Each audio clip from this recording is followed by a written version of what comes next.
नमस्कार साथियों, आप सभी कैसे हैं। उम्मीद है आप सभी अच्छे होंगे। आज मैं आप सभी के सामने ये आलू का पूड़ी बनाऊंगा, पराठा इसको आप कह सकते हैं। आलू मैंने इसको उबाल लिया है, देख रहे हैं, उबाल लिया है। इसको मैं छीलूंगा, छीलने के बाद चोखा बनाने के लिए सब रेडी है सामान। और चटनी के लिए ये मैं छीलता हूँ, ये ठीक है। देखिए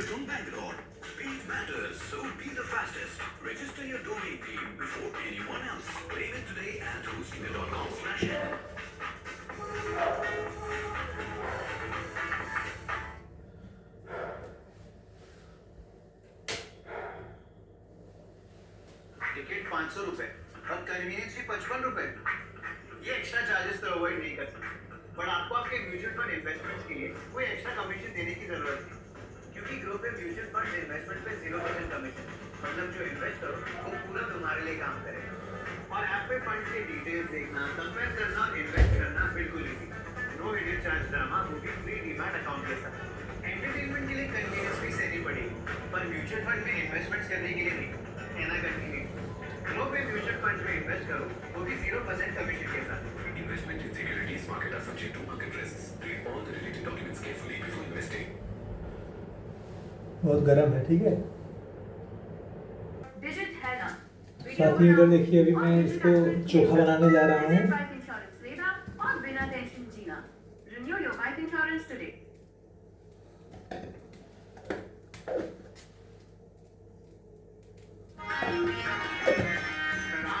चोखा इसी में बनेगा।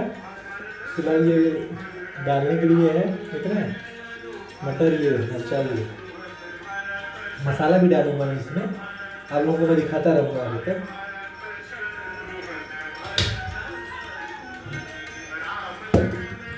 हल्दी हल्दी निकाल ले रहा हूँ, मसाला निकाल ले रहा हूँ।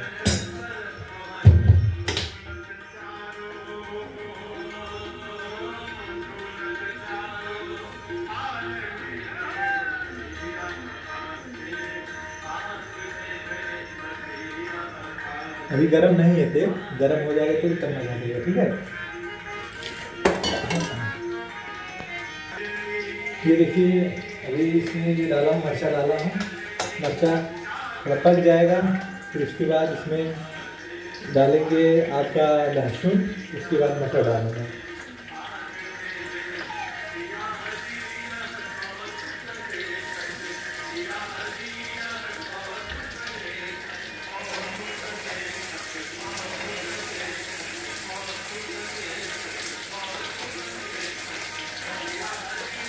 बस इतना ही डालूंगा मैं।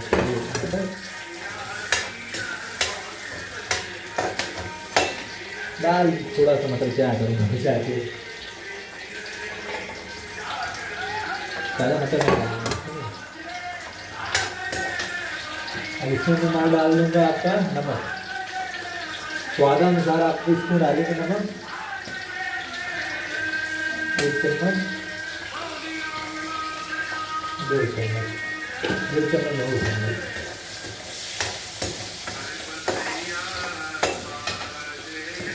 मैं थोड़ा मसाला डाल दूँगा।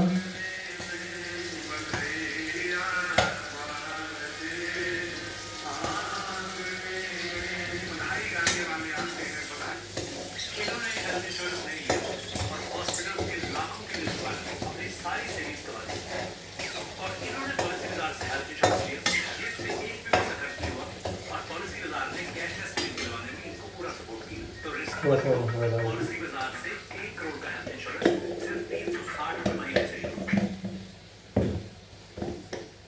इसमें हल्दी थोड़ा सा डालूंगा मैं, इतनी हल्दी।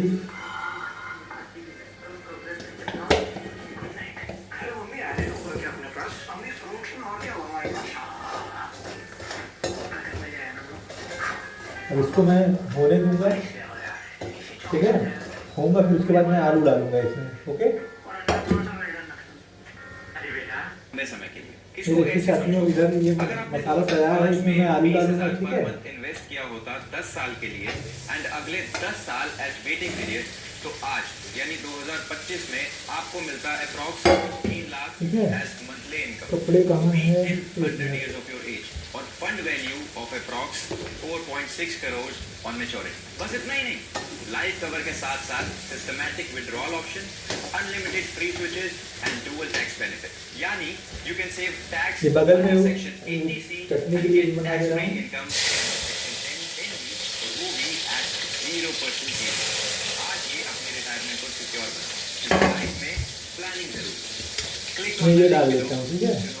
The returns shown are based on historical benchmark index data and do not reflect actual or expected returns of the maximum fund. Past performance is not indicative of future results. No warranty expressed or implied is made regarding future performance. ये टमाटर मैं इसमें डाल रहा हूँ, टमाटर। Okay, Upscale my story, an opportunity. If a girl like me from a small town and family तो can make चलाने वाला it, so can Vaishali, Amrita and Asrita, Sachin, and many children like them. We are making promise to children. Join the UNICEF donor family. तो काटना भूल गया लग रहा है।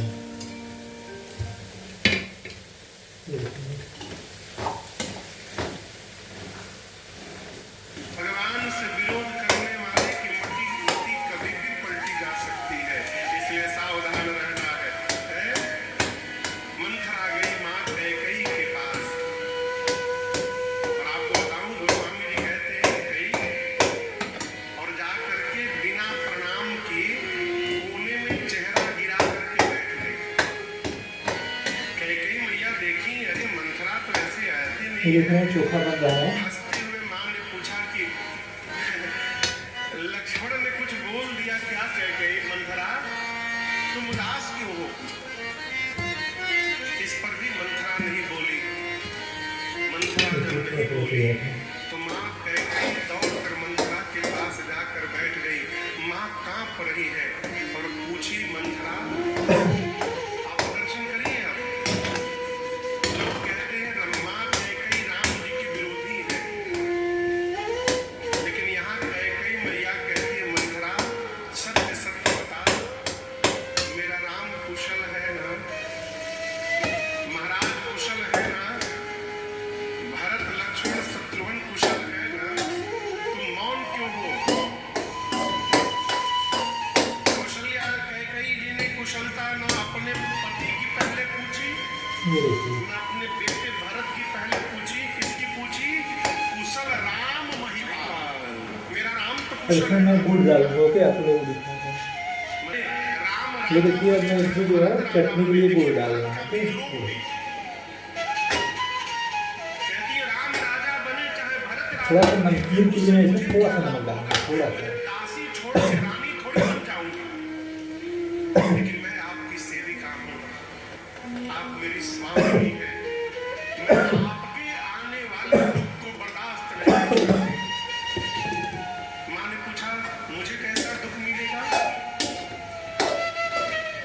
मंथरा ने कहा महारानी आप समझ नहीं पा रही है। इस सूर्य के आने के बाद कमल का पुष्प खिलता है। कहीं भगवान ने उनको बना ये दिया देखिए साथियों, मैं बनाने जा रहा हूँ पूरी। क्या बना दिया? बानर का चेहरा दे दिया। ये देख रहे हैं? नारद जी सभा में गए और सबसे पहली कुर्सी पर जाके बैठ गए कि दूसरे को चांस ही न दिया जाए। कन्या आएगी सबसे पहले मुझको देखेगी, मेरे गले में माला डाल देगी। देख रहे हैं साथियों? नारद जी के पीछे शंकर जी के दूठे रुद्रगण ब्राह्मण का रूप धारण करके बैठ गए और नारद जी को सुना सुना के कहने लगे, ओह कितना सुंदर राजकुमार है ये। तो दूसरा पूछे कौन? तो वो कहे एक नंबर की कुर्सी पर जो राजकुमार बैठा है सामने, ये राजकुमार। धन्य है वो माँ जिसने इस राजकुमार को जन्म दिया होगा। कौन दिखाई पड़ता है त्रैलोक्य में इतना सुंदर? नारद जी सोचे पक्का भगवान का चेहरा मिल गया है हमको। बाबा के गण बोले आज तो कन्या इसी राजकुमार के गले में माला डालेगी। नारद जी सुनते सुनते फुलगप्पा फुलाई गए हो। कन्या आई तो कन्या को नारद जी भयानक बानर दिखाई पड़े। जिस पंक्ति में नारद जी बैठे थे उस पंक्ति में ही नहीं गई, सामने की पंक्ति में चली गई। नारद जी परेशान, ठीक से देख लियो ना का हमरा के। तब तक भगवान राजकुमार का रूप धारण करके आए और भगवान की माया ने भगवान के ही गले में माला पहना दिया, दुल्ही रह गए लक्ष्मी निवासा। बोलिए लक्ष्मी नारायण पूरी भगवान चल गया है। भगवान कन्या लेके गए, नारद जी परेशान, बाबा के गणों से कहते बताओ, तुम लोग कह रहे थे ना कि मुझे माला मिलेगी, इस चेहरे पर माला नहीं मिली। गणों ने बोला इसी चेहरे के कारण माला नहीं मिली। पानी में देखिए, जल में देखा बानर का रूप, इतना क्रोध आया, दोनों रुद्र गणों को शाप देकर असुर बना दिया नारद जी ने।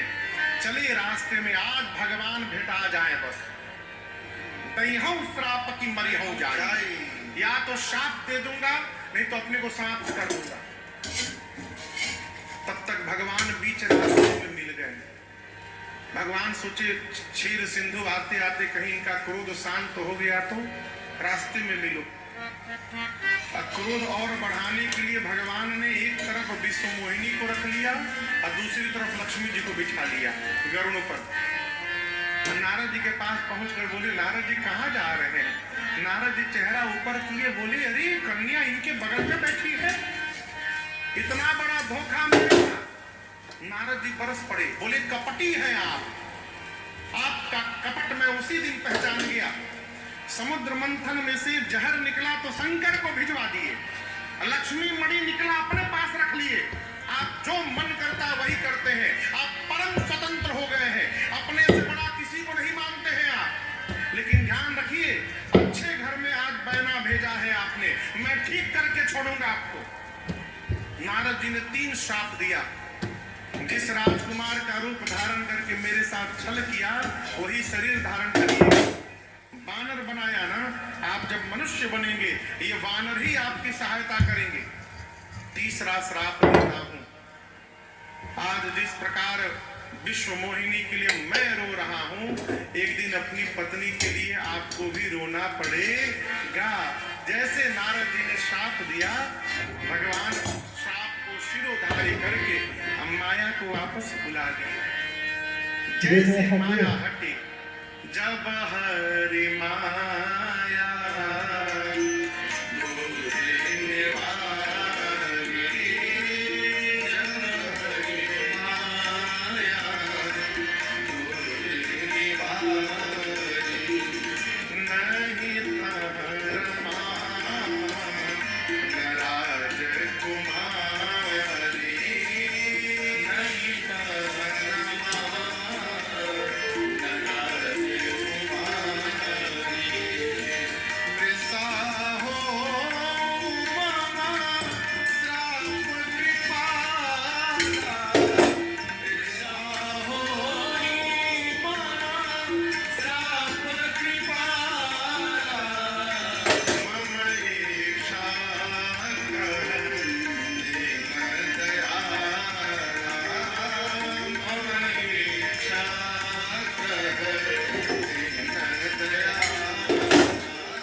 चरणों में गिर पड़े। प्रभु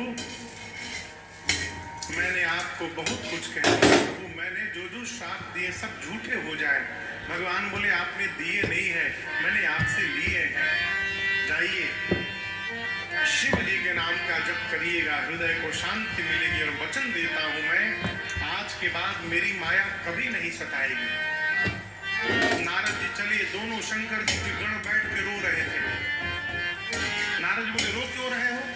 गण बोले श्राप देकर राक्षस बना दिए तो नाचे हम लोग। नारद जी बोले तुम क्या समझते हो, केवल तुम्ही को श्राप दिया हूं, अभी अभी भगवान को भी देखे आ रहा। तुम दोनों प्रतापी असुर बनोगे तो स्वयं भगवान शरीर धारण करके तुम दोनों को मुक्त करने आएंगे। ये भगवान के जन्म का तीसरा कारण। चौथे कारण में आशीर्वाद कारण है। सृष्टि के आदि माता पिता स्वयंभू मनु और शत्रुपा मैया नैमिषारण्य में जाकर 23,000 वर्ष तपस्या करते हैं। भगवान प्रकट है। मनु जी ने कहा प्रभु हम आपके जैसा पुत्र चाहते हैं। भगवान बोले अपने जैसा कहाँ ढूंढने जाएंगे, चलिए वचन देता हूँ, मैं ही आपके घर पुत्र बन करके अवतार लेगा। ये भगवान के जन्म का चौथा कारण है। पांचवें कारण में राम जी से पहले रावण की जन्म की कथा है। एक राजा हुआ प्रताप भानु, परम धर्मात्मा राजा, परंतु जीवन में एक बार एक कपटी मुनि का कुसंग लग गया है। को न कुसंगति पाई साही, कुसंगत जीवन को समाप्त कर देता है। इसलिए सत्संग मिले चाहे न मिले, कुसंग से बचने का स्वभाव बनाइए। प्रताप भानु को शाप मिला ब्राह्मणों का। प्रताप भानु रावण बना, उसका छोटा भाई अरिमर्दन कुंभकर्ण बना, और रावण के प्रताप भानु के जो मंत्री थे धर्म रुचि, वो रावण के सौतेले भाई विभीषण जी बने। रावण दोनों भाइयों को लेकर गया तपस्या करने, घोर तपस्या की। ब्रह्मा जी शंकर जी के वरदान मैं बना रहा हूँ। मांगो क्या चाहिए? रावण बोला, हम ये देखिए, ये देखिए, हम किसी के मारने से मरे नहीं। ब्रह्मा जी बोले, मरना तो पड़ेगा बेटा, कुछ और मांगो। आप सब लोग मेरे चैनल को लाइक करें, सब्सक्राइब करें और शेयर करें। कोई मारे, वानर और मनुष्य को छोड़कर तीसरा कोई न मार पावे। मारे तो बानर, मारे नहीं तो मनुष्य। क्यों? रावण सोचा बानर मनुष्य मारने आएंगे, हम इन्हीं को मार के खा जाएंगे। ब्रह्मा जी बोले तथास्तु। कुंभकर्ण के पास गए। कुंभकर्ण मांगने वाला था 6 महीने तक जगूं, 1 दिन के लिए सोऊं। ब्रह्मा जी सोचे 6 महीना जग जाएगा तो पूरी सृष्टि खा जाएगा। जही दिन प्रति आहार कर सोई, विश्व वेग सब चौपट होई। एक दिन जगता था केवल वो। ब्रह्मा जी ने सरस्वती जी को बोलकर मति उल्टा करा दी, उल्टा मांग लिया। 6 महीना सोऊं, जब ब्रह्मा जी तुरंत बोले तथास्तु, ऐसा ही होगा। वो स्वामी जी कहते जिस दिन खा कर सोता था, मानो पूरा